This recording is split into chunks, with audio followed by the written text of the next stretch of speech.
Welcome back to Q Dads, guys. It's me, Ben, and yes, we're at the halfway point now of our Season 2 rewatch with Episode 5. And in this episode, we dive a little bit deeper into the upcoming mind-melding madness of Tellem Bond. And we also start to ramp up Dusk's disillusion to Demerzel and Empire. Now, as always, don't forget to hit that subscribe button, as you're not going to want to miss our upcoming video next, which is going to be Demerzel and her journey through the events of Season 1 and Season 2. And as always, there's no book spoilers here, guys. Here at Q Dads, we cover everything just from a TV show perspective only. So we enjoy it. We love to theorise, even if we're wrong. So join us. Let us know in the comments. We love talking to you. So we start the episode off with Harry and Raish, as we have a bit of a flashback. And it turns out that we're actually reliving one of the memories here, fueled by Tellem Bond, where she's trying to understand more about Harry. And yes, Harry is now in a physical body. And this is an unusual concept for Sal and Gale, because although Calais' body felt physical to Gale in the last episode, she didn't actually show up on any of the radars, yet Harry's did. Now, is this because Calais was actually distorting her energy to be picked up on the radar? And does this mean that Harry is essentially following the same trajectory as the Cleons and is a genetic clone again? But that can't quite be, because how did Calais, or whatever Calais is meant to be, get the DNA in the first place? Considering that the manifestation of Harry's mind is in the vault, was Harry's mind itself taken directly from that, and is this a part of the story? I don't know. I'm utterly confused at this point, guys. And I have no idea if Harry is actually human and the people that created him, what they even are. But nevertheless, we land on Ignis. Well, we crash the beggar into Ignis, and then we end up essentially getting ambushed.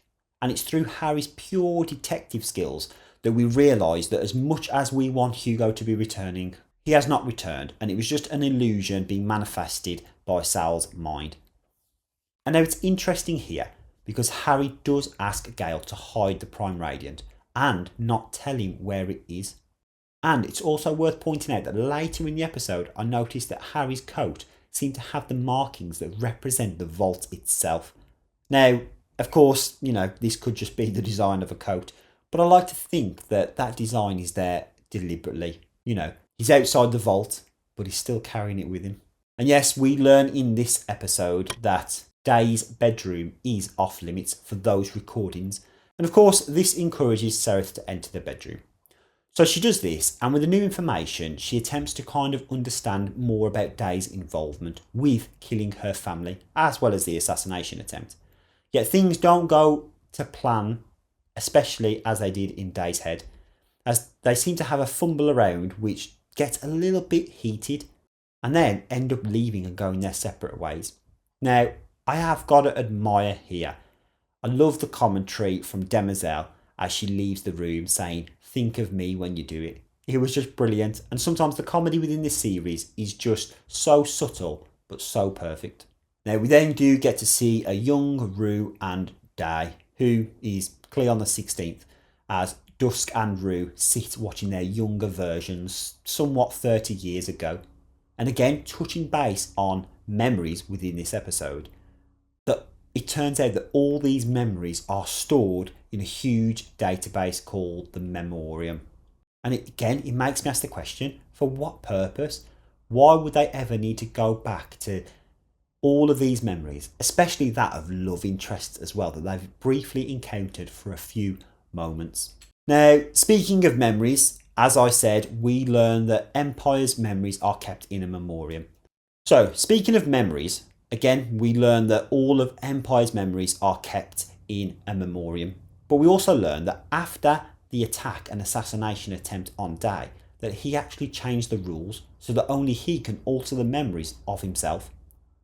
But on top of that, he is the only one that can alter or redact memories of both Dawn and Dusk, something that they don't possess. Which of course does tick them off, and then puts them on this path to understand more about what is missing from their lives. And there we learn about the fact that Cleon the First has over 200 chunks of memory within his database. Yet all of the other Cleons average out to around about 80 to 82. So this isn't because he lived longer life than the others.